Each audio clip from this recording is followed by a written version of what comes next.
আসসালামু আলাইকুম বন্ধুরা, দেখো আমার বারান্দার পুঁইশাক।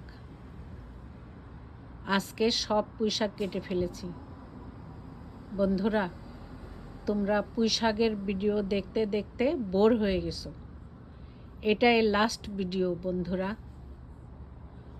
আলহামদুলিল্লাহ অনেক খেয়েছি বন্ধুরা, আল্লাহ অনেক দিয়েছে। এটাই লাস্ট ভিডিও ছিল। তোমরা কেমন আছো বন্ধুরা? আলহামদুলিল্লাহ। দেখো বন্ধুরা, আমি বারান্দার অনেক তরকারি খেয়েছি এই সামারে। আল্লাহ বাঁচিয়ে রাখবে, ইনশাল্লাহ সামনের সামারে আরও খাবো। দেখো বন্ধুরা, আমার অনেক ভালো লাগে বন্ধুরা, অনেক ভালো লাগে।